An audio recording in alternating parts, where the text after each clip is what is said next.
Hello hi friends, welcome to my channel.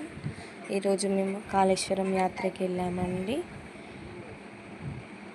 కాళేశ్వరంలో మనం ఇది ముక్తేశ్వర స్వామి ఆలయం ఉన్నామండి.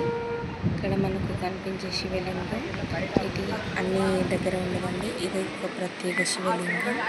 దీని దగ్గర కోరుకున్న కోరికలన్నీ తీరుతాయండి. మనం కోరుకున్న కోరికలు తీర్చిన తర్వాత మనం మొక్కుకున్న దాన్ని తెచ్చి ఇవ్వాలండి. మన ముక్తేశ్వర ఆలయంలోకి దారండి. ఈ లింగం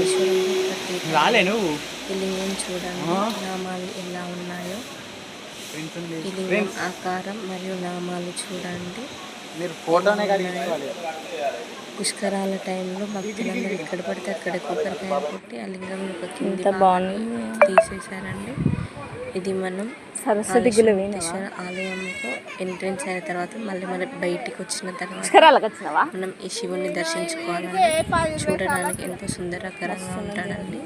అటు పక్కకి లోపలికి వెళ్తే మన సరస్వతి దేవి ఆలయం ఉంటుంది.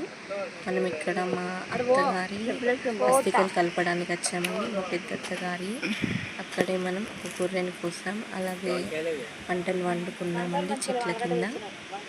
గిన్నెలు ఇట్లా చూడండి. మేము ఇక్కడ సోమవారం వాళ్ళ గురించి ఆలుగడ్డ టమాటా మరియు మనకు కూర అన్నం వండుకున్నామండి. ఎంతో అద్భుతంగా జరిగాయి వంటలు.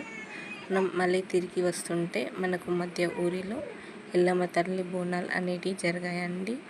మన వెహికల్ ముందు వీళ్ళంతా ఏమంటే ఈసారి మొదటిసారి ఎల్లమ్మ తల్లి బోనాలు చేసుకుంటున్నారండి.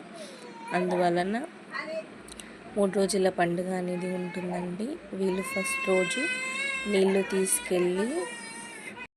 నీళ్లు తీసుకెళ్ళి దేవతను పరిశుభ్రం చేస్తారండి. ఇక్కడ మగవాళ్ళందరూ పంచెలు, తెల్ల బనీన్లు, కండువాలు వేసుకొని సర్వల్లో బంతిపూలు ఇట్లా కట్టుకొని దాన్ని పుదించి దానిలో నీరు దేవత కోసం కడగడానికి తీసుకెళ్తున్నారండి. ఈ అమ్మాయిలందరూ పసుపు చీరలు ధరించారండి. పసుపు చీరలు, తెల్ల దుస్తులు అమ్మవారికి ఎంతో ప్రీతికరమైనవి. అలాగే మనం ఇక్కడ అమ్మవారి దగ్గర కాటమరాజు అనే దేవుణ్ణి కూడా అక్కడ స్థాపించుతామండి. ఇక్కడ మనకు డప్పులతో ఇక్కడ మన పోతురాజుల ఆటలతో, డ్యాన్స్లతో ఎంతో అంగరంగ వైభవంగా ఈ నీటిని తీసుకెళ్తున్నారండి. ఇక్కడ వీధి నుండి వచ్చి అందరూ ఒకే దగ్గర జమ అయ్యి ఒక కూటమిలాగా అమ్మవారి దర్శనానికి అనేది వెళ్తున్నారండి. మనం ఇక్కడ చూడవచ్చు. ఆ తర్వాత రోజు బోనాలు చేస్తారండి. దేవతను స్థాపించి పూజలు చేసి బోనాలు చేస్తారండి. బోనాలు తీసుకెళ్ళిన తర్వాత ఆ రోజు నైట్ రాత్రిపూట తీసుకెళ్తారండి. తీసుకెళ్ళి ఆ రోజు రాత్రి అక్కడే వాళ్ళు ఎల్లమ్మ తల్లి కథ అనేది చెప్పించుకుంటారండి. వాళ్ళతో చెప్పించుకొని ఆ పూజ అయిపోయిన తర్వాత తెల్లవారుజామున వాళ్ళు తీసుకెళ్ళిన దేవునికి ఆహారాన్ని పెట్టిన తర్వాత తీసుకెళ్ళిన తర్వాత ఆ తెల్లవారుజామున బోనాలు అనేది తిరిగి ఇంటికి తీసుకొచ్చుకుంటారండి. ఆ మరనాడు ఆటలతో చేసుకుంటారండి, పండుగ చేసుకుంటారు. మళ్ళీ తిరుగువారం నాడు మళ్ళీ చేస్తారండి. వంటలకైనా ఏదైనా వెళ్తారండి. ఇక్కడ ఎల్లమ్మ తల్లి బోనాలను ఎంతో అంగరంగ వైభవంగా పోతురాజులతో తీసుకెళ్తున్నారండి.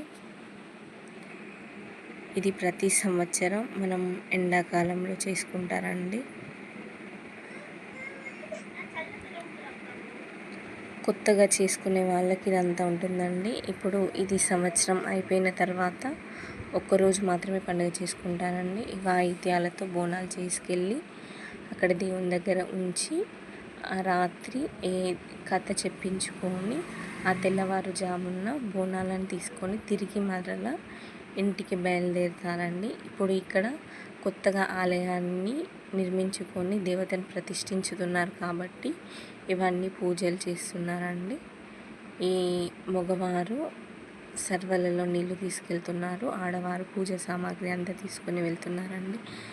కానీ ఇది మన తెలంగాణ సాంప్రదాయం ఎంత చూడముచ్చటగా ఉందో చూడండి. ఇక్కడ మనకు ఈ ఒక కూటమిలాగా ఏర్పడడం వలన అటు వెహికల్స్ ఆగాయండి, ఇటు వెహికల్స్ ఆగాయండి. ఇది మెయిన్ రోడ్.